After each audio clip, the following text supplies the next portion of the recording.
네, 고린도전서 말씀을 가져왔는데요.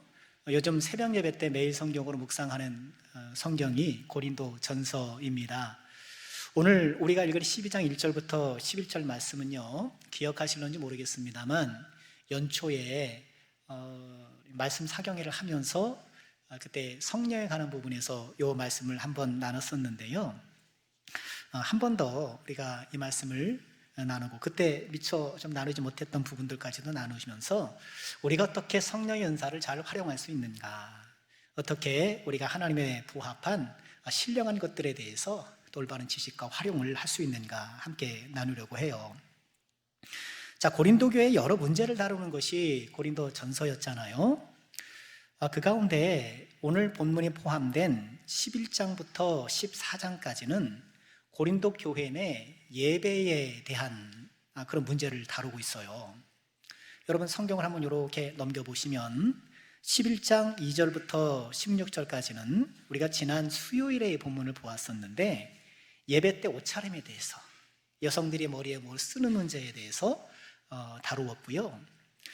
그리고 11장 17절부터 34절까지는 성만찬 문제. 아니, 이렇게 함께 성만찬을 하는데, 식사를 하는데, 아니 거기서도 자꾸 인간적인 것들이 나오는 거예요. 그래서 그것에 대한 적절한 지침을 제시했고, 그리고 이어서 12장 말씀부터 이제 13장 14장에 이르기까지는 성령의 은사에 대한 이야기예요. 옷차림도 그렇고 성만찬도 그렇고, 그리고 성령의 은사를 활용하는 문제도 다 예배 안에 있는 거잖아요. 예배 안에 어우러져 있는 이런 것들을 어떻게 좀 그와 관련된 문제들을 좀 뽑아내고 하나님께서 기뻐하시는 모습으로 나아갈까, 그것을 다루는 건데요. 그런데 이 문제들 가운데 12장부터 14장까지 12, 13, 14, 그러니 석 장에 걸쳐서 성령의 은사에 대해서 말씀을 하세요. 그러니 아마도 고린도 교회의 예배 안의 문제 가운데 이런 성령의 은사와 관련된 문제가 더 심각했던 것으로 보이고, 특히 이어지는 14장의 내용들을 보면 굉장히 경쟁적으로 은사를 활용했다라는 흔적들이 곳곳에 많이 있어요. 그러니까 예배를 하면 이제 막 예언 경쟁하고 막 방언 경쟁하고, 아마 그렇게 예배가 좀 혼탁스러워졌던 것이죠. 그 가운데 이제 우리가 읽은 이 12장 1절부터 이 말씀은 말하자면 성령의 은사에 대한 오리엔테이션이에요. 오리엔테이션, 우리 학생들이 이제 대학에 처음 가면 오리엔테이션 하잖아요. 원래 오리엔트라는 것이 동쪽, 해가 뜨는 쪽이거든요.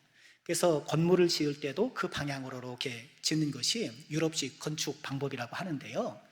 태양을 향해서 건물의 또 위치를 정돈하는 것처럼 이제 내가 해야 될 일들 혹은 내가 다루어야 될 것들에 대한 방향을 설정하는가, 이게 오리엔테이션이에요.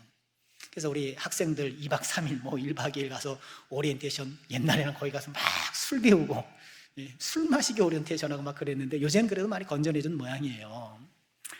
성령의 은사에 대한 오리엔테이션인데요, 성령의 은사의 시금석, 어떤 게 성령의 은사냐, 그리고 그 근원, 성령의 은사는 누가 주는가, 목적, 왜 성령의 은사를 주는가, 성령의 은사는 어떤 것들인가, 종류, 이런 것들을 쭉 말씀하고 있는 거예요.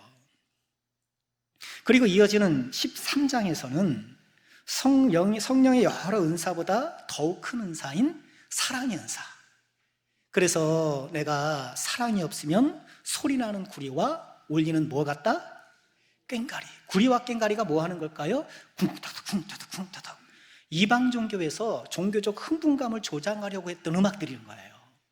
내가 사랑이 없으면 내가 방언을 한든 예언을 한든 그거 다 이방 종교에서 쿵타닥 쿵타닥 하는 거랑 다름이 없다, 그런 말씀이고, 그리고 이어지는 14장에서는 실질적으로 어떻게 해야 되는가 하면서 예언할 때는 이렇게 해라, 방언할 때는 이렇게 하는 것이 좋다 하면서 예배의 질서를 잡아주는 내용들이에요. 이 성령의 은사에 관한 내용의 결론부는 14장 39절 40절이에요. 그런즉 내 형제들아, 예언하기를 사모하며 방언 말하기를 금하지 말라. 이렇게 예언과 방언, 이런 성령의 은사들에 대해서 쭉 주의할 점, 또 여러 가지 그 의미 설명하지만 그런 얘기를 하다 보니까 그럼 예언을 좀 하면 안 되나? 또는 방언을 하면 안 되나? 이런 생각을 갖기가 쉽잖아요. 아니다. 예언하기를 사모하며 방언 말하기를 금하지 말라. 단 모든 것을 품위 있게 하고 어떻게 하라? 질서 있게 하라 하면서 이 성령 인사에 대한 말씀을 맞추는데요. 자, 오늘 우리가 읽은 본문 말씀을 좀 한 구절 한 구절 우리가 배워가면서 하나님의 가르침을 나눠봤으면 좋겠어요. 자, 1절에 이렇게 시작하죠. 형제들아, 신령한 것에 대하여 나는 너희가 알지 못하기를 원하지 않는다. 여기서 신령한 것이라는 것은 우리 신령 그러면 신령 그죠? 그런 것처럼 보이는데 영적인 것들, 성령에 관한 것들 그런 뜻이에요. 성령에 관한 것들을 알지 못하기를 원하지 않는다. 이중부정이잖아요. 잘 알았으면 좋겠다. 그런 뜻이에요. 즉 성령에 대한 것을 우리는 공부해야 되고 또 체험도 해야 되고 성령의 은사에 대해서 우리가 잘 알아야 한다는 거예요. 그러면서 2절에서는 너희도 알거니와 너희가 이방인으로 있을 때 말 못하는 우상에게로 끄는 그대로 끌려갔다 하면서 고린도 성도들이 예수를 믿기 전 이방 종교를 따랐을 때의 그 일을 잠시 얘기하여 이방인으로 있을 때 말 못하는 우상에게로 끄는 그대로 끌려갔다. 우상도 끄는 힘이 있어요. 그렇죠? 우리 보면 점치러 가고 무속하고 이런 사람들 보면 참 왜 저러나 싶지만 끌리는 게 있는 거예요. 끄는 힘이 있는 거예요. 고린도 성도들이 예수님 믿기 전에 그들 주변에 팽배했던 우상이 끄는 그대로 끌려갔던 거예요. 그런데 이 끌려갔다라는 이 말 속의 의미는요, 그런 이방 종교의 황홀경에 끌려갔다, 이방 종교의 황홀경에 빠졌다, 엑스타시에 빠졌다, 이런 뜻이 포함되어 있는 거예요. 여러분, 이방 종교에도 우상 숭배에도 황홀경이 있어요. 뭔가 신비하고 막 이런 체험적인 이런 것들이 있단 말이에요. 아니, 무속만 봐도 그렇잖아요. 물론 무당 중에도 배워서 하는 무당 있죠. 그런 사람 말고 정말 신접한 무당이 있단 말이에요. 신접한 무당이 있어요. 그래서 그 사람들은 어때요? 사주만 보고도 대충 그 사람들을 맞추잖아요. 그래서 사주 가져가면 이 사람이 살았는지 죽었는지도 맞아요. 그리고 당사자만 알고 있는 얘기를 딱 얘기하기도 하잖아요. 귀신같이 한다 그러잖아요. 작두에 올라타기도 하고. 그거 진짜로 있는 일이에요. 귀신이 역사한단 말이죠. 고대 이 고린도 성도들도 그랬어요. 그리스의 디오니스 숭배에서도 이런 황홀경에 막 빠져서 알아들을 수 없는 소리를 말하거나 단편적인 어떤 말을 하거나, 그래서 이제 그것이 신이 주는 말씀처럼 이렇게 받았고 막 그랬던 거예요.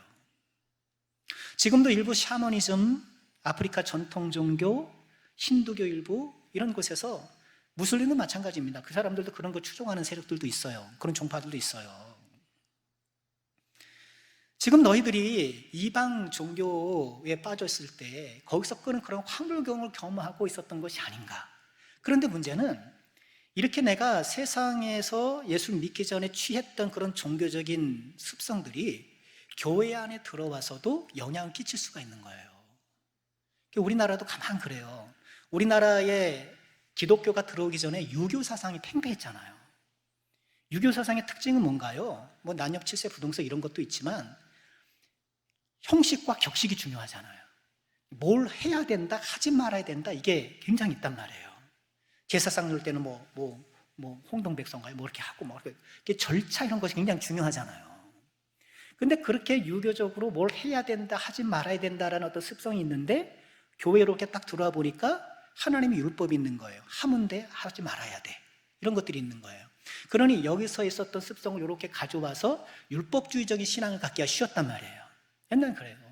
그런 주일날은 뭘 하면 안 되고 뭘 해야 되고, 그것으로 이제 신앙을 생각하기가 쉬웠단 말이에요.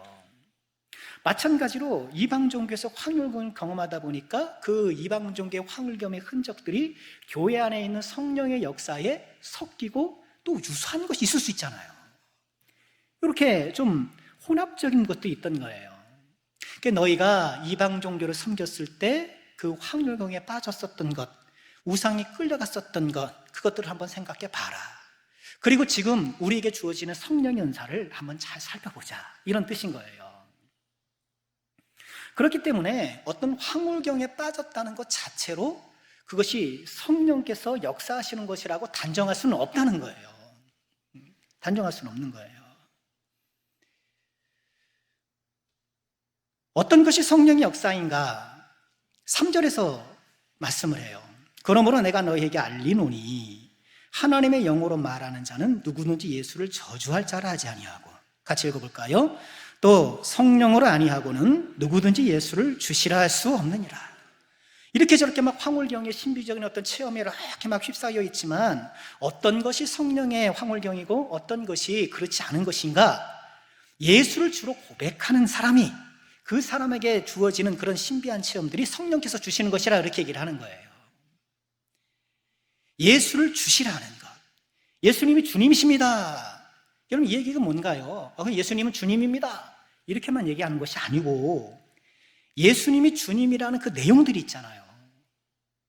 이 땅에 오신 그 예수님께서 나사렛 출신의 그 젊은 청년이 하나님의 아들이라는 사실, 그리고 로마 정부에 의해서 십자가 처형을 다했으나 그 죽음이 나를 위한 속죄의 죽음이라는 것, 그리고 그 예수님께서 가르치셨던 모든 것이 하나님 나라의 진리라는 것, 예수님이 죽으셨을 뿐만 아니라 부활하셨는데 그 부활은 장차 내가 부활할 것을 보증해주는 부활의 첫 열매라는 사실, 이렇게 예수님과 연관된 모든 것들을 인정해야만 예수님은 주십니다, 이렇게 고백할 수 있는 거잖아요.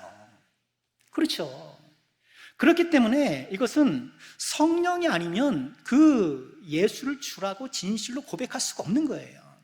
이해가 되겠습니까? 우리야 지금 예수님을 책으로 배우고 예수님을 옛날에 어떤 분으로 배우지, 당시 사람들에게는 실제 있었던 사람들 아닙니까? 똑같은 사람인 것 같고 뭔가 좀 신앙식은 깊어 보이고 그를 통해서 기적이 일어나는 것은 인정할 수 있어요. 그걸 하나님의 아들? 쉽게 믿어졌겠습니까? 죽었다가 부활했다는 게 쉽게 믿어졌겠냐고요. 또 다시 승천한다는 거, 아니 그분이 죽음이 나랑 무슨 상관인데 그분이 십자가에 달려 돌아가는 것이 나 때문이라는 것이 믿어지겠느냐는 거예요. 이런 것들이 믿어지고 결과적으로 주를 주님이라고 고백하는 데는 성령의 은혜가 있지 않으면 불가능한 거예요. 그래서 성령으로 아니하고는 예수를 주시라 할 수 없다는 거예요. 그런데 오늘 3절 말씀은 좀 특이한, 또 하나 주목할 게 있어요. 성령으로 아니하고는 예수를 주라 하실 수 없는데 그 중간에 또 있죠. 누구든지 예수를 저주할 자라 하지 않는다. 하나님의 영으로 말하는 자는 예수를 저주하지 않는다는 거예요. 이 예수를 저주한다라는 이 말씀은 뭐냐면 로마 정부가 기독교인들을 회유할 때 했던 얘기인 거예요. 박해할 때 너 예수 한번 저주해, 그러면 내가 풀어줄게, 아니면 너 죽는다, 이렇게 막 협박하고 박해할 때 했던 얘기인 거예요. 즉 예수를 저주할 자라 하지 않는다는 것, 그것은요 어떤 박해와 고난과 시련이 있어도 주님을 배반하지 않는 거예요. 즉 어떤 사람이 성령의 사람인가, 그 안에 성령이 있는 사람이라는 것은 한쪽 면에서는 예수님이 행하신 모든 것들을 인정하고 예수를 주로 고백하는 것, 한쪽 면에서는 어때요? 어떠한 시련과 박해와 고난이 있어도 끝까지 주님을 신뢰하는 것. 물론 베드로처럼 중간 실수할 수는 있겠죠. 넘어질 수는 있겠죠. 그러나 다시 일어나 끝까지 주님을 신뢰하는 것. 이방 종교의 황홀경과 성령의 은사가 여기서 구별되는 거예요. 그 안에 진심으로 주님을 향한 주로서의 고백이 있고 어떤 박해에서도 불구하고 주님을 따르는 굳건한 믿음이 있고. 자, 이렇게 성령의 은사의 시금석을 예수를 주로 고백하는 것과 박해에도 인내하는 믿음으로 제시하면서 이제 성령의 은사에 대해서 이야기하는데 한 번 더 오리엔테이션 하죠. 4절, 5절, 6절 볼까요? 은사는 여러 가지나 성령은 같고, 직분은 여러 가지나 주는 같으며, 또 사역은 여러 가지나 모든 것을 모든 사람 가운데 이루시는 하나님은 같으니. 이 구절에서는요, 은사의 동그라미를 하고 성령의 동그라미를 하고, 직분의 동그라미를 하고 주의 동그라미를 하고, 사역의 동그라미를 하고 맨 뒤로 가서 하나님의 동그라미를 해야 되는 거예요. 그러니까 서로 연관이 있는 거예요. 은사는 여러 가지나 성령 같고, 직분은 여러 가지나 주는 같고, 사역은 여러 가지나 뒤에 하나님이 계시고. 즉 이쪽에서는 은사와 직분과 사역을 하나로 이렇게 연결해서 제시하고, 이쪽에서는 뭐예요? 성령과 그리스도와 하나님, 삼위일체 하나님을 이렇게 제시하는 거예요. 즉 삼위일체 하나님을 이렇게 말씀하면서 은사와 직분과 사역이 서로 밀접한 관계에 있다는 거예요. 여러분 그렇죠? 나에게 어떤 은사가 주어지면 그 은사를 공식적인 직분을 통해서 발휘하기도 하죠. 그리고 이런 은사와 직분을 통해서 나타나는 모든 사역, 이거는 그런 은사와 직분 수행의 결과예요. 사역. 이 사역의 뒤에는 누가 계셔요? 하나님이 계시는 거예요.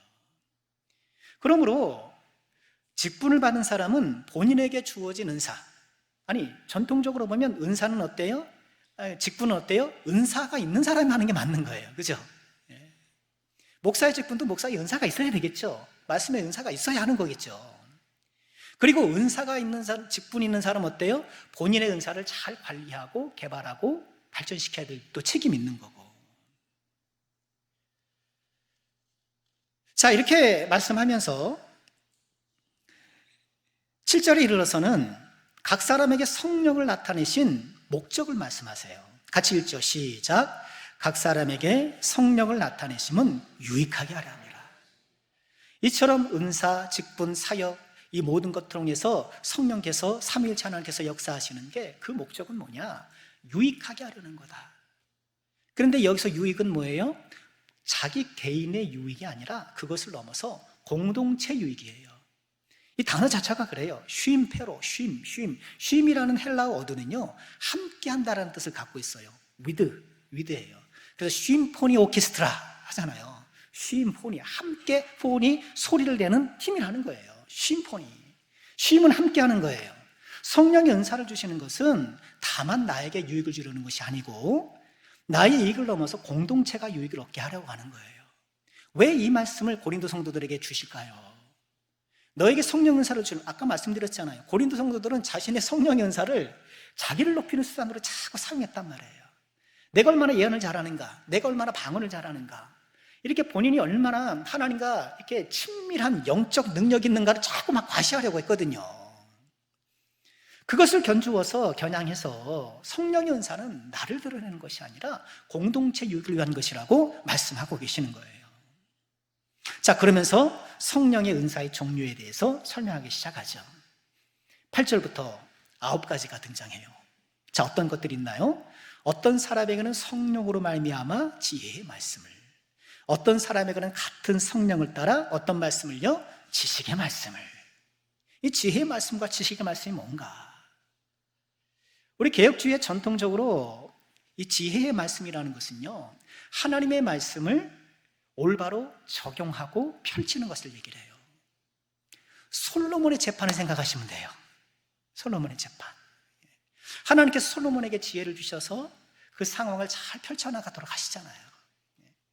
내 하나님의 말씀을 지혜롭게 잘 해석하고 적용하는 것이 지혜의 말씀이라고 한다면, 지식의 말씀은 하나님의 말씀을 내가 잘 배우거나 가르치는 그런 능력을 말해요.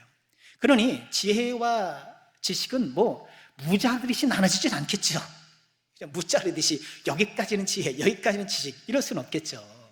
지혜와 지식은 겹치는 부분이 있으나 그러나 또 어때요? 또 구분되는 부분도 있는 것이죠.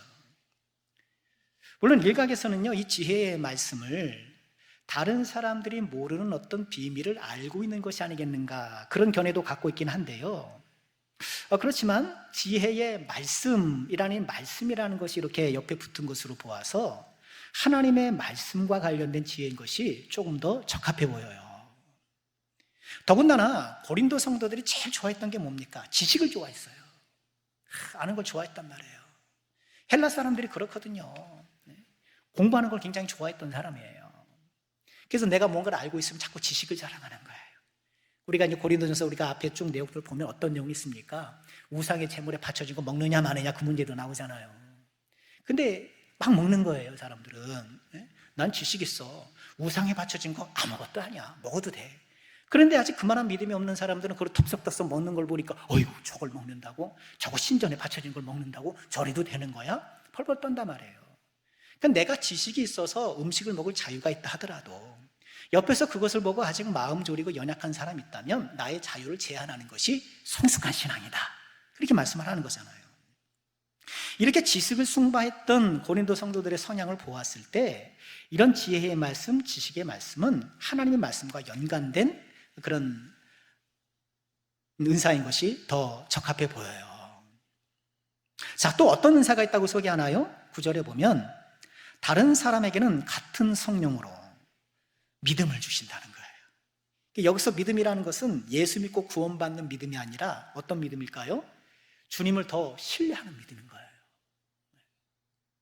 그렇잖아요. 우리 같이 이렇게 지내다 보면 우리 다 예수 믿는 사람인데 어떤 분은 유독 믿음이 좋은 분이 있어요.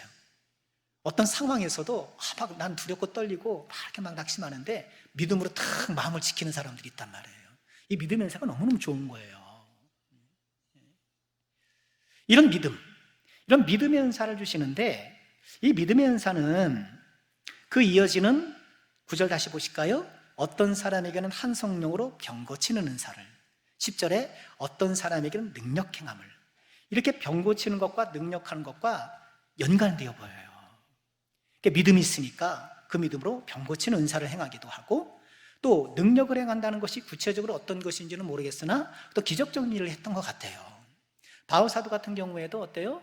그때 독사가 물렸을 때도 독사가 쭉 매달려 있고, 그죠? 예?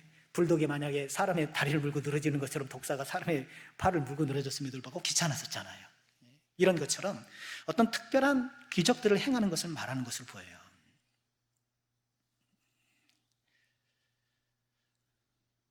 자, 이어지는 10절 말씀 계속 볼까요? 이렇게 어떤 사람의 능력행함, 그러니까 믿음과 병고침과 능력행함이 이제 비슷한 한 세트라고 한다면 이어지는 어떤 사람에게는 예언함을, 어떤 사람에게는 영들 분별함을, 이것이 한 세트예요. 어떤 사람은 예언의 은사를 주셔요. 그런데 어떤 사람에게는 영들을 분별해요. 그 예언의 영을 분별하는 거예요. 이게 참 중요해요. 예언과 영들 분별은 짝을 이뤄요. 예언이라는 게 뭔가요? 구약의 선지자들이 엘리야가 이제 하나님의 말씀을 딱 받고 와가지고 이제 3개월 뒤에 이제 비가 안 내립니다. 이렇게 얘기하잖아요. 하나님의 말씀을 받아서 전하는 것이 선지자, 예언자거든요. 그런데 그 사람이 이야기하는 하나님의 말씀이 정말 하나님이 주신 것인지 알 수가 없잖아요. 그죠? 알 수가 없어요. 물론 구약 성경에 보면 그 말씀이 성취되는 것을 뭐 증거로 한다 뭐 여러 가지가 있긴 합니다만 그 사람이 이것이 하나님의 말씀이라고 이야기하면 그것을 검증을 해야 되는 거예요. 영을 분별한다는 것은 바로 그런 거예요. 고린도 교회 예배 가운데 이제 나중에 14장을 읽어보시면 그런 내용이 나와요. 막 너도 나도 예언을 하니까 예언할 땐 한 사람씩 해라. 그리고 다른 사람이 그 영들을 분별해라. 이렇게 말씀을 해요. 그렇지 않겠습니까? 오늘 하나님께서 이렇게 말씀하셨습니다. 제가 설교단에서 오늘 아침에 기도하는데 하나님께서 저에게 이런 말씀을 주셨어요, 여러분. 하면서 뭐 얘기하면 검증할 방법이 없어요. 그냥 받아들여야 되나요? 그럴 수가 없는 거예요. 그래서 영을 분별하는 거예요. 근데 문제는 영을 어떻게 분별하느냐는 거예요. 근데 저 사람이 어떤 예언을 통해서 하나님 말씀을 받았어. 그럼 그 사람의 말씀을 받은 것이 하나님이 주신 것을지를 확인하기 위해서 나도 이렇게 뭐 기도처럼 이렇게 하나님의 직접적인 계시를 통해서 저 사람이 말한 거 진짜 하나님께서 말씀하신 거라고 하나님께서 말씀하신 것을 들어서 입증한다고 한다면 무슨 문제가 생겨요? 내가 받은 이 하나님이 저 사람의 하나님의 말씀이라고 하는 그 계시를 또 검증해야 되는 거예요. 이해되시겠죠? 그러니 어떤 사람이 영을 분별할 때 그것을 신비적인 방법으로 하면 그 2차적으로 검증한 거를 또 검증해야 되는 검증의 연속이 생긴단 말이에요. 그러니 그것은 적절한 방법이 될 수가 없는 거예요. 예언을 분별하는 것, 영을 분별하는 것을 요한일서 4장 1절의 말씀에서 우리가 참조해 볼 수 있어요. 이렇게 되어 있어요. 사랑하는 자들아, 영을 다 믿지 말고 오직 영들이 하나님께 속하였나 분별해라. 왜? 많은 거짓 선지자가 세상에 왔느니라. 거짓 선지자가 어떻다고요? 많다는 거예요. 그럼 분별해야 된다는 거예요. 어떻게? 2절 볼까요? 이로써 너희가 다음과 같은 방법으로 너희가 하나님의 영을 알지니 곧 예수 그리스도께서 육체로 오신 것을 시인하는 영마다 하나님께 속한 영이다. 자, 이 말씀은요, 요한일서를 받았던 그때 그 사람들에게 우선적으로 주어지는 거예요. 지금 요한일서가 쓰여질 때만 해도 예수님께서 이제 승천하신 지 한 5, 60년 된 후거든요. 그쯤 지나가니까 어떤 사람들이 생각했냐면 예수님이 하나님의 아들이 진짜 이 세상에 오셨을까? 그럴 것 같지 않다고 생각을 하는 거예요. 어떻게 하나님의 아들이 더러운 육신을 입고 올 수 있어? 이런 생각을 하기 시작한 거예요. 하나님은 너무 거룩하다고 생각하니까 육신의 더러운 몸을 입고 온다는 것이 안 받아들여지는 사람들이 생겼단 말이에요. 그래서 그때 그 예수님은 진짜 예수님이 아니고 가현이다, 환상이었다. 그래서 가현설을 주장하는 사람들이 생겼단 말이에요. 그 사람들을 겨냥해서 하나님께서, 이 그리스도께서 육체로 오신가? 여러분, 우리도 그 믿음이 있죠? 우리 예수님께서 2000년 전에 육체로 오셨죠? 그 예수님을 믿는, 그것을 시인하는 영마다 하나님께 속한 것이고 예수를 시인하지 아니하는 영마다 하나님께 속한 것이 아니니 이것이 곧 적그리스도의 영이라 오리라는 말을 너희가 들었거니와 지금 벌써 세상에 왔다라고 말씀하시면서 6절에 중요한 말씀을 하셔요. 우리는 하나님께 속하였으니 하나님을 아는 자는 우리의 말을 듣고 하나님께 속하지 아니한 자는 우리의 말을 듣지 아니하나니 진리의 영과 미의 요금을 이렇게 한다는 거예요. 여기서 우리가 누굴까요? 우리. 자, 우선 요한일서니까 여기 우리에 포함되는 사람 누굴까요? 여기? 요한이 들어가 있겠죠. 사도들을 얘기를 하는 거예요. 요한을 비롯한 이 사도들, 예수님의 사역과 예수님의 말씀을 받았고 그것을 올바로 이해했던 이 사도들의 가르침, 이 사도들의 가르침이 진리의 영과 미혹의 영을 구분하는 기준이 된다는 거예요.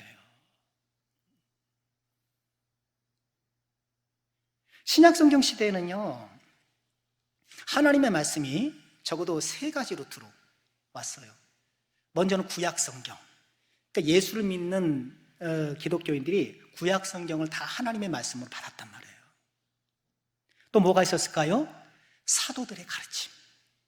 아직 성경이 완성되지 않았으니까 고린도전서 시대만 하더라도 이제 서신들이 막 쓰여지고 성경이 완성을 향해 나가는 그런 과도기잖아요.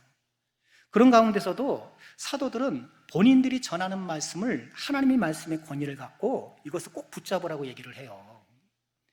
대표적으로 갈라디아 1장 8절에 보면 바울 사도가 이렇게 얘기합니다. 그러나 우리가 혹은 하늘로부터 온 천사라도 우리가 너에게 전한 복음 외에 다른 복음을 전하면 저주를 받는다.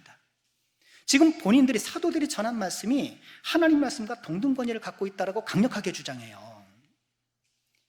우리가 전에 말하였거니와 내가 지금 다시 말하노니 만일 누구든지 너희가 받은 것 외에, 우리한테 받은 것 외에 다른 복음을 전하면 저주를 받는다. 사도들이 전한 이 말씀에 독보적인 권위를 계속 주장을 해요. 베드로후서 1장 9절도 마찬가지예요. 우리에게 더 확실한 예언이 있어서 어두운 데를 비추는 등불과 같으니 날이 새 샛별이 너희 마음에 떠오르기까지 너희가 이것을 주의하는 것이 옳으니라. 우리에게는, 사도들에게는 더 확실한 예언이 있다는 거예요. 초대교회에는 처음에 교회가 시작될 때는 이처럼 하나님의 말씀은 구약성경, 그리고 사도들이 전했던 복음, 거기다가 여전히 뭐가 있었을까요? 하나님 앞에 직접 말씀을 받았던 예언자, 선지자들이 남아있었던 거예요. 왜 아직 그때까지 남아있을까요? 이게 과도기인 거예요. 구약성경에서 이제 구약시대가 끝나고 신약성경이 시작되어지고 성경이 완성되어져 나갈 그 즈음에 여전히 구약의 선지자 전통이 남아있어서 이때까지 있었던 거예요. 그런데 어때요? 이제는 신약성경의 완성됨을 통하여서 하나님의 말씀이 이제 구약성경과 신약성경으로 완결된 거예요. 교회사적으로 보면은요, 이제 말씀드린 것처럼 선지자는 구약시대부터 왔었잖아요. 구약시대부터 이렇게 흘러왔고, 그리고 신약시대가 펼쳐지면서도 과도기적으로 이렇게 예언하는 사람들이 있었음에도 불구하고 교회의 어떤 역사, 교회사의 일정 순간에는 이런 예언자들의 목소리는 점점 작아지고 기록된 성경 말씀이 훨씬 더 권위를 갖게 되는 시점이 있어요. 그렇게 된 몇 가지 계기가 있어요. 그 가운데 하나가 몬타누스주의라는 이단이에요. 이게 2세기 후반 주후 170년경 이단이에요. 이게 몬타누스라는 사람이 이 이단의 대표였는데, 이 사람이 소아시아, 지금 그러니까 터키 지역에서 이제 신앙생활했던 사람인데 자신의 성령의 특별한 대변자라고 주장해요. 예수님께서 말씀하신 보혜사가 나에게 임했다라고 얘기를 하면서 성부와 성자 시대에 이어서 하나님께서 자신을 통해 성령의 시대가 도래했다라고 주장하기 시작한 거예요. 하나님께서 계시를 주셨다면서 그리스도의 재림이 매우 임박해 있으며, 그리고 그가 사역했던 프리기아 한 마을에 새 예루살렘이 임할 것이라고 막 예언했단 말이에요. 여기에 프리스길라와 막시밀라라는 두 예언한다라는 여성들이 함께 이제 예언 활동을 하는 거예요. 황홀경 가운데 막 예언을 하는 거예요. 그리고 철저하게 금욕주의를 주장합니다. 철저하게 금욕주의를 주장하고. 그럼 교회가 이렇게 구약 성경과 이제 사도들의 가르침과 아직 남아있는 예언자들, 이런 과도기를 지나면서 여전히 이제 이때에도 이런 것들이 남아있는데, 이런 몬타누스주의의 등장 같은 것들로 통해서 고민하기 시작한, 정말 하나님의 말씀을 어떻게 우리는 하나님의 말씀이라고 할 수 있을까? 그런 이 고린도 교회에 고민했던 어떤 그런 것들이 여전히 남아서 몬타누스주의 때도 그랬던 거예요. 결국 이 몬타누스는 이단으로 정죄되었고, 교회는 정말 하나님 말씀은 무엇인가를 더 실질적으로 고민을 하기 시작을 했고, 그래서 주후 393년 히포의 회의에서, 그리고 이어지는 397년 카르타고 회의에서 거듭 신약 27권이 하나님의 말씀으로 확정이 돼요. 이거는 오해하지 마세요. 여러 가지 이제 성경 비슷한 문서가 있는데 교회들이 모여서 야, 요걸로 하자, 요걸로 하자, 요걸로 하자 해서 27권, 자, 요게 하나님 말씀, 이렇게 정한 게 아닙니다. 이미 사도들 이후부터 하나님의 말씀이라고 우리가 인정할 수 있는 사도들의 문서들, 그 기록들이 다 이미 다 공유되고 있었던 거예요. 이미 다 그렇게 알고 있었던 거예요. 그래서 그간에 있었던 서신들을 보면 자기들이 인정하는 하나님의 말씀에 대한 목록들이 오늘날 신약성경과 목록과 똑같아요. 여러분, 그렇죠? 이런 거예요. 뭐 허준이 홍길동을 기록하셨나요? 뭐 옛날에 어떤 홍길동을 기록한 적이 있다고 하시다. 근데 그와 비슷한 호설들이 많이 있어요. 문서들이 많이 있단 말이에요. 그런데 그 시대 사람들은 어떤 것이 정말 허준이 기록한 소설인지 아닌지 알잖아요. 비슷한 이름으로 막 내용으로 이렇게 했어도 이미 그 시대 사람들은 공통적으로 이것이 진짜라는 것을 알고 있었단 말이에요. 마찬가지로 하나님의 말씀, 특히 신약성경도 이것이 27권의 하나님의 말씀이야 라고 했던 공통의 어떤 인식들이 이미 있었단 말이에요. 그 공통의 인식을 393년에 교회회의를 통해서 확정한 거예요. 그때 성경을 결정한 것이 아니라 이미 인정하고 있던 것을 공식적으로 확정했던 거예요. 그렇기 때문에 오늘날 예언은 어떤 것입니까? 하나님의 새로운 계시를 받거나 하나님의 새로운 지시를 받는 것이 아니라 이미 우리에게 주어진 완성된 하나님의 말씀인 성경을 올바로 해석하고 적용하고 설교하는 것이 예언이 된 거예요. 고린도전서 14장 3절에 보면 이런 말씀이 있어요. 그러나 예언하는 자는 사람에게 말하여 덕을 세우며 권만하며 위로하는 것이요. 이미 고린도 시대에도 이때에도 예언의 기능이 무엇인가? 덕을 세우고 그 사람들의 믿음을 이렇게 북돋아 주는 거죠. 덕을 세운다는 북돋아 주는 거예요. 권면해주고 위로해주고, 즉 예언의 목표가 오늘날 설교의 목표와 일치하는 거예요.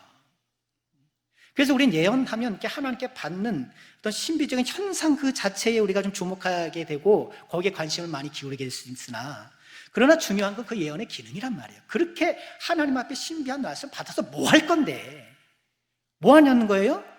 사람들에게 덕을 세우고 그리고 권면하고 위로하고, 이게 예언의 목적이라는 거예요.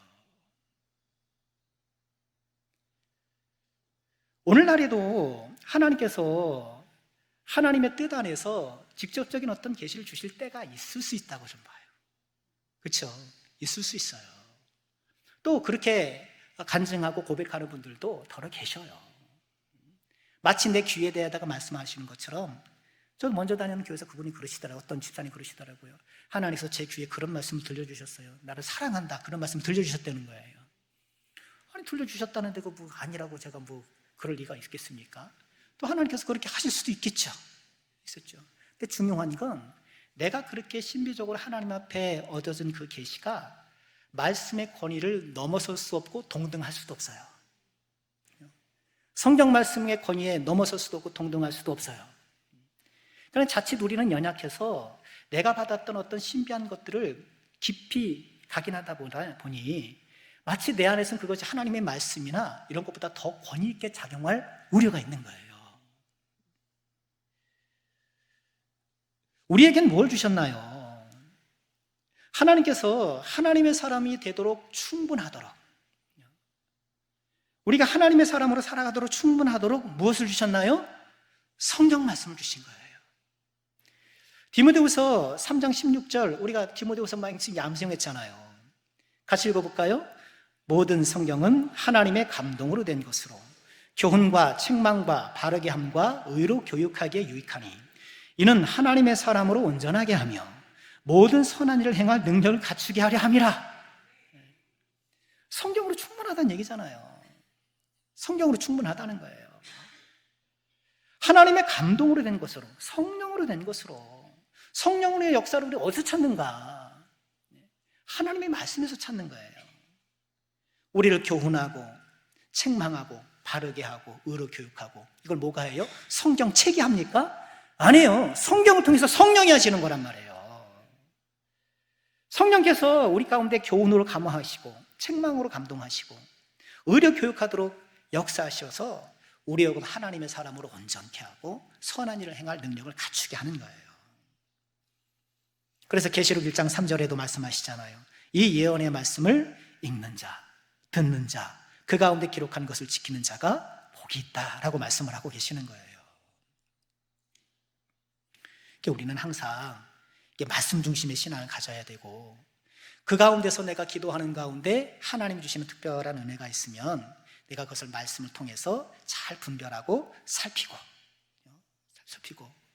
중요한 것은요, 우리가 그것을 쫓아가는 신앙이 되면 안 된다는 거예요. 종종 말씀드리잖아요. 그걸 쫓아다니면 안 돼요. 하나님께서 나에게 어떤 그런 신비적인 체험과 이런 감동을 주셨는데, 그걸 자꾸 쫓아가는 거예요. 자꾸 쫓아가서 요번 기도할 때는 왜 이런 거 안 주시지? 저번에 기도할 때는 막 이렇게 해주셨는데 요번에는 왜 이렇게 좀 그런가 하면서 나에게 문제가 있는가? 아니면 그러면 안 된다는 거예요. 하나님의 뜻대로, 좀 이따 보겠습니다. 하나님 뜻대로 주시는 거예요. 하나님의 뜻대로 그 사람에게 필요하고 그때 당시에 교회 공동체를 위해서 그때 그렇게 해주시는 것이지, 언제나 내가 황홀경에 빠져가지고 내가 하나님과 직통계시를 하면서 막 그렇게 한다라고 생각하면 안 되는 거예요. 자, 이처럼 예언의 은사 옆에는 영들을 분별하는 것을 붙여주시면서 예언에는 영들 분별함을, 우리 12장 10절 계속 보실까요? 중간 옆에 보시면 다른 사람에게는 각종 방언 말함을, 어떤 사람에게는 방언을 통역함을 주신다, 이렇게 말씀을 해요. 그러니까 방언과 더불어서 또 어떤 은사를 통역, 앞서 예언하는 영과 영들 분별하는 것이 짝을 이룬다면 이제 방언과 통역이 짝을 이루는 거예요. 고린도 교회는 참 방언이 풍성했던 교회였어요. 방언이 풍성했던 교회였어요. 근데 이 방언의 성격이 어떤 것인가에 대한 논란이 있어요. 처음에 오순절에 방언이 임했을 때 그 방언은 어떤 방언이었나요? 사도행전 2장에서 오순절 방언은 어떤 방언이었어요? 외국어를 구사하는 거였단 말이에요. 놀라운 일이죠. 오순절에 성령을 받으니 영어를 안 해본 사람이 영어를 하는 거예요, 말하자면. 라틴어를 안 해본 사람이 라틴어를 하는 거예요. 이렇게 외국어를 구사하는 거예요. 그러니 오순절에 순례에 왔던 그 세계 각 지역의 사람들이, 이야, 저 사람들 우리 동네 말로 하네, 이야, 저 사람들 우리 동네 말로 하네 하면서 다 놀라워했잖아요. 그러면 고린도 교회의 방언의 성격은 어떤 성격인가? 그렇게 외국어로 구상하는 것인가? 아니면 오늘날 교회에서 우리가 자주 보게 되는 그런 신비한 언어인가?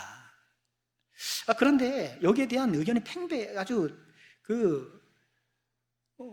팽팽해요. 팽팽한데 저는 신비적인 언어가 좀 더 많지 않는가라는 생각에 저는 동의를 해요. 많은 그 개혁주 신학이 그렇게 얘기도 하고요.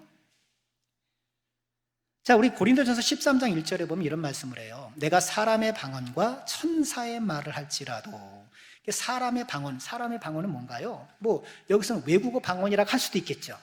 그런데 뒤에서 뭐예요? 천사의 말을 할지라도. 천사의 말이라는 것은 우리가 샬라샬라 소위 말하는 그 방언이 그건 천사의 용어다, 천사 언어다, 그런 뜻이 아니에요. 이렇게 천사의 말처럼 신비로운 말을 한다 할지라도 이런 해석이 가능한 구절이에요. 사랑이 없으면 소용이 없다는 거예요. 또 14장 2절에 보면 이런 말씀이 있어요. 방언을 말하는 자는 사람에게 하지 아니하고 하나님께 하나니 이는 알아듣는 자가 없고 영으로 비밀을 말한다. 이런 말씀을 보면 외국어 구사하면 알아듣는 사람이 있을 수 있잖아요. 못 알아듣고 영으로 비밀을 말한다. 이런 말씀을 보았을 때 고린도 교회의 방언은 우리가 말하는 신비적 언어일 가능성이 조금 더 높아 보여요. 그런데 이 방언을 하는 사람들에게는 어떤 은사를 더 방언 은사와 더불어서 통역 은사를 얘기를 하잖아요. 통역이라는 것은 방언을 해석하는 거잖아요. 그렇다고 해서 통역이 방언을 번역하는 건 단어 번역하고 꼭 그런 건 아니에요. 그럴 수도 있겠고. 그리고 이 통역은요, 고린도전서의 여러 구절을 보면 본인의 방언을 본인이 통역하는 경우도 있어요. 고린도서 14장 13절 볼까요? 그러므로 방언을 말하는 자는 통역하기를 기도해라.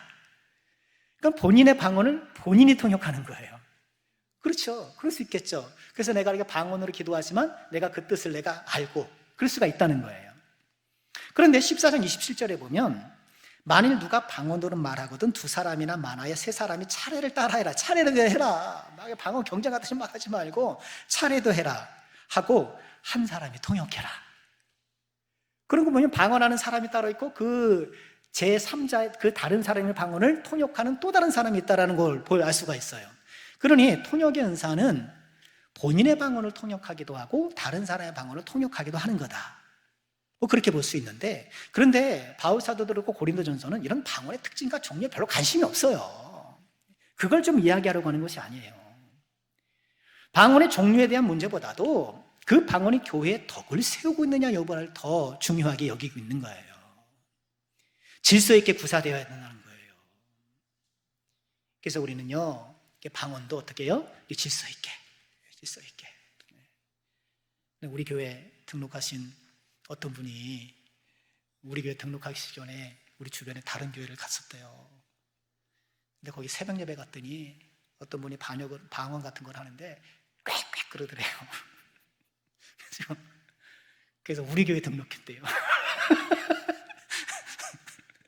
꽥꽥 하고 막 이상한 소리를 내니까 이게 너무 거부감이 들었던 모양이에요. 그래서 우리 교회 등록했다. 그런 말씀을 재미있게 하셨었어요.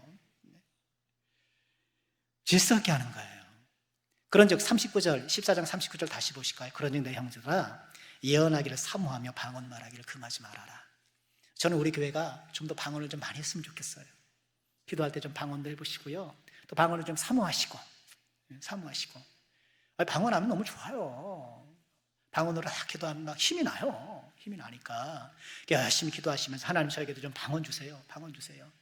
옛날에는요, 그건 옳은 그 신학은 아니었어요. 방언을 받아야 성령 받았다라고 생각을 했었단 말이에요. 오순절 신학교에서도 그렇거든요. 근데 그것은 잘못된 생각이에요. 보았잖아요, 우리가. 하나님의 성령이 계시니 어떻게 해요? 예수를 주로 고백하잖아요. 방언 내 여부와 상관없이. 방언은 하나님께서 주시는 또 은혜의 선물이기도 하니까 우리가 좀 방언을 사모하면서, 그래서 옛날에는 그런 것들이 강했기 때문에 잘못된 신앙인데 자꾸 이렇게 우리한테 영향을 끼쳐가지고 이렇게 기도원에 가면 막 이렇게 손 한번 붙잡고 막 흔들어서 방언 나올 때까지 막 하라고 막 그랬었어요. 제가 그전에도 말씀드렸지 않나요? 중고등부 때 이제 수련회를 늘 여름, 겨울로 저는 기도원에 올라갔었어요. 경기도 가평에 한월성 기도원이라고 있어요. 그 이천성 목사님이라고 계셔요. 지금 뭐 87년인가 6년에 돌아가신 분이신데요. 6.25 상위 용사세요. 다리가 한쪽이 없으셔요, 목사님이. 그 목사님이 그 기도원에서는 하여튼 다른 건 몰라도 초짜 깨는 데는 이거예요. 신앙생활을 막 처럼 이런 사람들 깨는 데는 이거예요. 그분 막 깡패 출신이거든요. 예수 믿기 전에 깡패 출신이고 그 종로바닥 돌아다니면서 깡패 했던 분인데, 그분 얘기 좀 그래요. 딱 이제 택시 타잖아요. 택시 탁 세워서 택시 탁 타요. 그럼 내릴 때 문 탁 닫고 그냥 내리는 거야. 손님 요금 내셔야죠. 그럼 꺼져. 손님 요금 내셔야죠. 꺼져. 그런데요. 그러고 다니던 분이세요. 그분이 예수 믿고 이렇게 하시는데, 그래서 신앙생활, 그 설교 때 아주 욕도 얼마나 많이 하는지 몰라요. 막 졸자잖아요. 졸고 있잖아요. 여자 성도도 졸고 있잖아요. 죄송합니다. 야, 전염 비계 갖다 줘라. 그렇다니까요. 야, 저 XX년 여기 와서 자네 비계 갖다 줘라. 막 이랬었어요. 그런데 이상하게 거기서 막 집회하면 막 방언도 받고 은혜 받고 막 그랬단 말이에요. 수련회 갔더니 아침에 하루 4번 집회를 해요. 새벽 집회. 우리 새벽 예배 드리는 것처럼 간단하게 안 합니다. 집회를 해요. 5시에 집회를 하면 한 8시쯤 끝납니다. 아침 먹어요. 그럼 10시에 집회를 합니다. 그럼 점심 먹어요. 2시에 집회를 합니다. 그리고 끝나요. 그럼 저녁 7시에도 집회를 합니다. 하루 4시 4박 5일, 월요일 날 올라가면 토요일까지 그렇게 있다 오는 거예요. 그 산에 얼마나 은혜 받으려고 사람들이 그때 많았는지. 숙소에 다 들어갈 수 없으니까 텐트 지고 들어가가지고 다 야영하면서 그랬단 말이에요. 은혜 받고 거기서 그분이 한월산 기도는 뭐라 그랬냐면, 한월산에 오면 개도 방언합니다. 그랬어요. 우리 기도원에 오면 개도 방언합니다. 그리고 자꾸 이제 그렇게 이제 얘기를 했어요. 이렇게 안수를 받으면 방언이 팍 터진다. 안수를 받으면 팍 터진다. 막 그런 거예요. 그래서 2시 집회를 소위 은사 집회라고 해가지고 그렇게 안수하는 안수식을 했단 말이에요. 그래, 그 말씀을 쭉 들으니까 방언 받고 싶은 마음이 막 들잖아요. 어린 학생 때. 그러니까 오후 2시에 은사 집회라니까 안수 받을 준비를 하고 오시오. 어떻게 주냐? 머리 다 감고 오시오. 머리 다 감고 오라는 거예요. 근데 한겨울인데 산골짜기에 무슨 머리 감을 데가 어디 있습니까? 그 친구들이랑 같이 가가지고 골짜기 가가지고 이제 얼음 깨서 이제 냉면 그릇에다가 머리에다 탁 퍼가면서 머리 감으면서 막 그래서 그랬다고 막 준비를 했어요. 막 머리가 깨지는 것 같아요. 그러면서 주일 오후에 죄송합니다. 이제 오후 2시 집회가 시작된 거예요. 사람 다 이렇게 세우는 겁니다. 은사 이제 안수하면서 안수위원들이 안수를 해가 갈 테니까 이렇게 쭉쭉 줄을 맞추려는 거예요. 줄 맞춰서 줄을 쫙 맞춰가지고 이제 다 하면 그 예배실에 다 그러고 이제 줄을 맞춰서 성령이 오셨네. 뭐 옛날에 그거 있잖아요. 저기 그 누구야 그 10월 28일 온다고 했을 때 막 뉴스에 나오는 거 막 있잖아요. 똑같았어요. 그죠? 막 찬송하면서 그냥 구작작작작 하는 거예요. 자, 우리 통성도 기도합시다. 쫙 하면 막 기도합니다. 한참 뭐라고 하여튼 되는 소리 안 되는 소리 하면서 막 기도하는데 이제 안수위원들이 뜩 나타나는 거예요. 그럼 이제 안수위원들이 이제 줄을 이렇게 쭉쭉 섰을 거 아닙니까? 그럼 가가지고 이제 머리에 이렇게 안수하면서 가는 거예요. 양쪽으로 안수하고 가는 거예요. 야, 그래 저 손이 나한테 딱 닿으면 나도 방언 터지겠지. 아무튼 막 기도했어요. 언제쯤 오나? 언제쯤 오나? 시간을 타고 하게 됐는데요. 아니 가까이 오더니 제 머리를 툭 치고 지나가는 거예요. 방언이 터지면 뭐가 터집니까? 방언이 터지면 뭐가 터져요? 툭 치고 지나가는 거예요. 그러니까 너댓 명 됐거든요. 툭 치고 지나가는 거예요. 툭툭툭 치고 하는데 뭘 방언이 안 남네. 근데 좀 방언이 안 나니까 좀 섭섭하더라고요. 그래서 막 기도하고, 근데 그날 저녁에 반응이 탁 터진 거예요. 반응이 확 터지더라고요. 그러니까 꼭 제 손이 된다고 꼭 그러는 건 아니에요. 이건 여담입니다만 그때는 그런 기도원에 그런 것들이 참 많았어요. 그래서 방언을 감별해 주는 거예요. 진짜 방언인지 가짜 방언인지. 그래서 어떤 목사님이 탁 나와가지고 진짜 방언인지 가짜 방언인지 주르륵 나와서 방언해버리는 거예요. 안수를 쫙 하면 아니 가짜. 안수 차고 이건 진짜. 그리고 어떤 여자아이가 나오면요, 그때 여자아이가 나왔는데 그때 중학생이었어요. 제가 볼 때는 비슷한 또래였는데 초등학생이었다. 저는 중학생이고 좀 어려 보이는 4, 5학년쯤 되겠더라고요. 근데 걔가 나서 방언하고 하는데 이 사람 딱 안수를 하면서 뭐라 그러냐 하면 사명자네? 이러는 거예요. 사명자네? 사모가 되는지 목사가 되는지 모르겠으나 저도 나갔죠. 검증받아야 될 거 아닙니까? 진짜인지 가짜인지. 더군다나 저는 어려서부터 목사가 되겠다고 한 사람 아닙니까? 예? 저는 어려서부터 목사가 된다고 했으니까 가서 분명히 딱 하면은 목사라고 얘기를 하겠죠. 예? 근데 방언은 통과시켜줬는데 그 얘기를 안 하네? 사명자 소리 안 하고 그냥 지나간 거예요. 결과적으로 틀렸죠, 뭐. 좀 목사가 됐잖아요. 그렇죠? 틀린 거예요. 그러니까 그분이 그렇게 했던 것들을 다 믿을 수가 없었던 거예요. 이게 원고에도 없었는데 하다 보니까 막 하게 되네요. 중요한 거는 지금도 하나님께서 이렇게 우리에게 신비한 은혜로 이렇게 방언도 하게 하시고 은혜를 주시니 사모해 보라는 말씀을 드리는 거고요. 그러나 우리는 어떻게 해요? 품위 있게, 질서 있게 이걸 하는 것이 좋죠.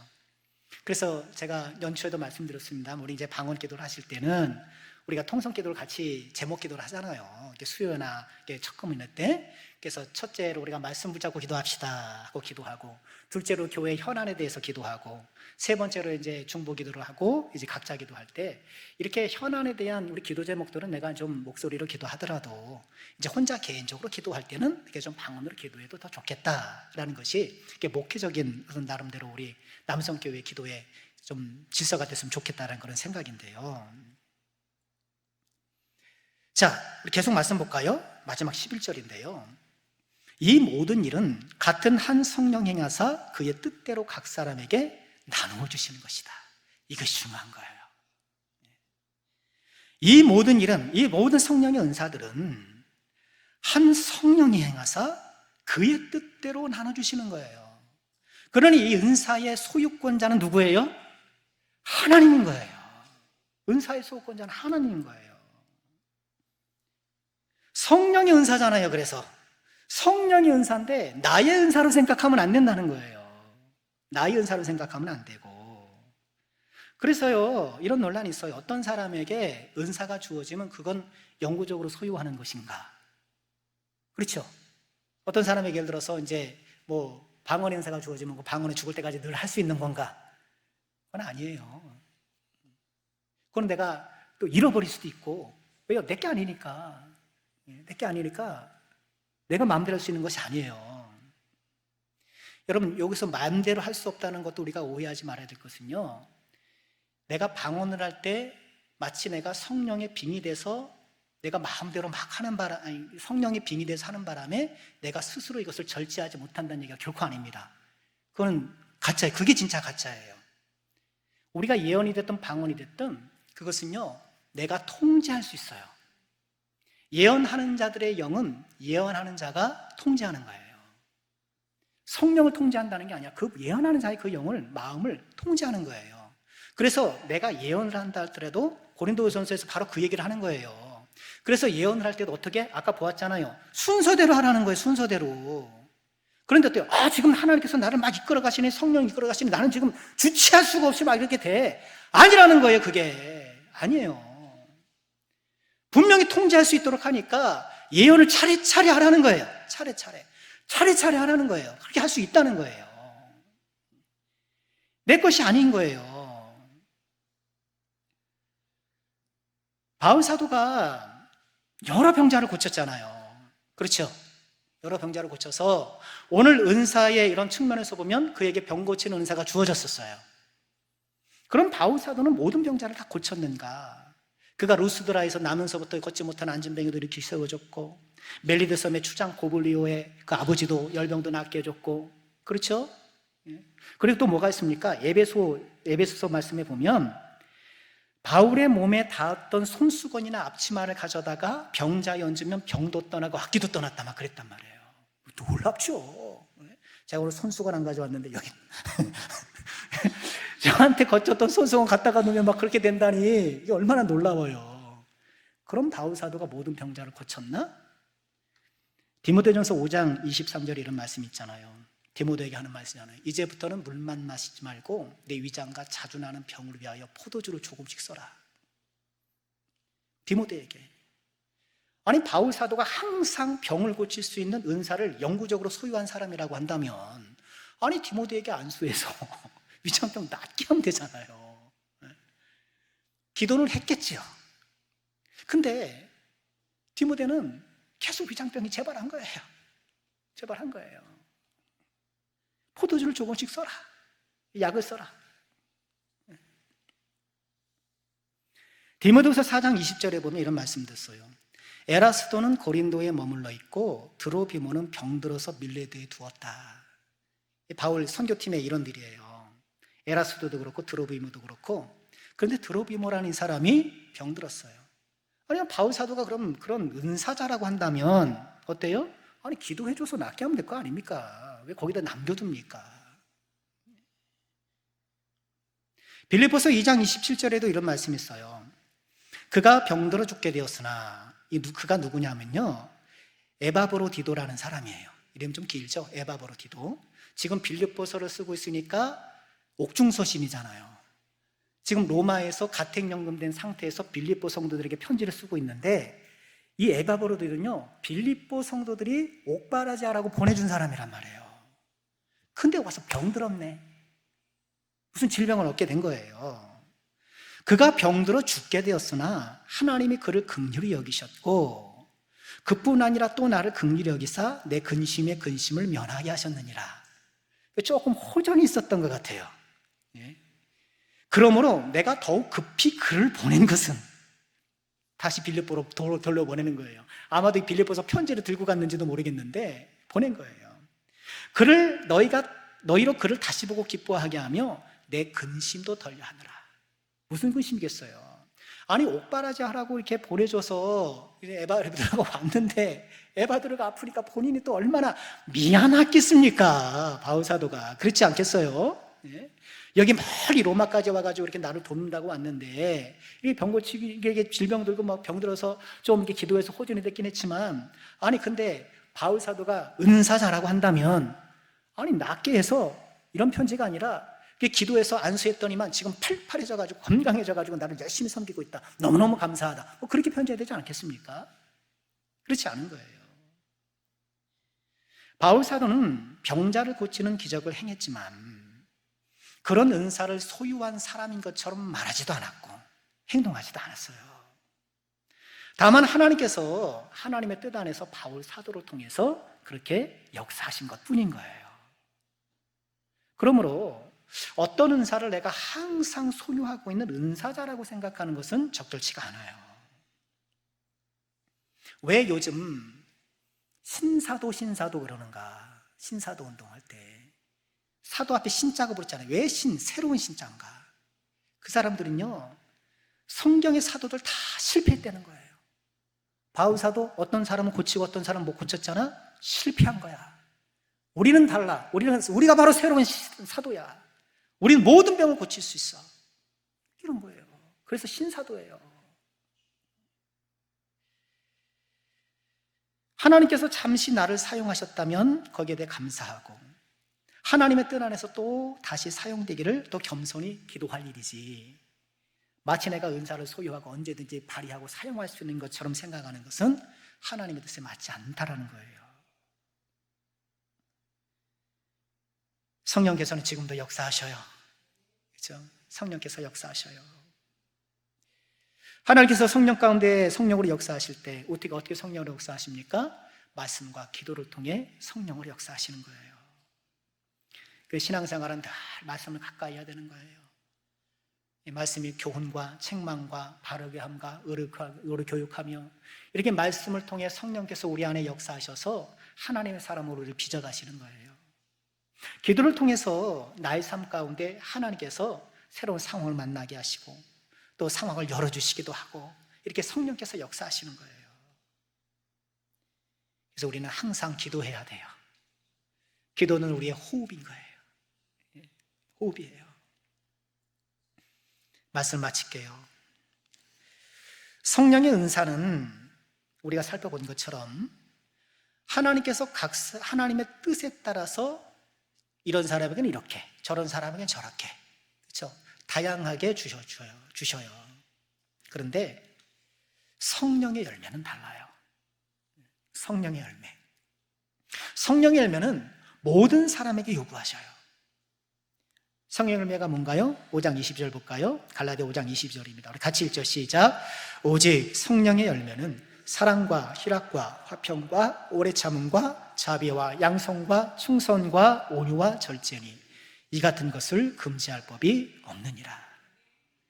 어떤 사람은 이런저런 은사, 성령의 9가지도 열매도 9가지고 오늘 보니까 오늘 성령의 은사도 9가지인데 일부러 그랬는지는 모르겠으나 물론 성령의 은사가 9가지만 있는 것은 아닙니다. 다른 성경에 주로 보면 이런 다른 것도 있어요. 대표적으로 9가지를 얘기했을 뿐인데 성령의 은사는 사람에게 따라 다양하게 주어지고 하나님 뜻 하나 나누어지지만 성령의 열매는 우리 모두에게 기대하시는 성령의 열매인 거예요.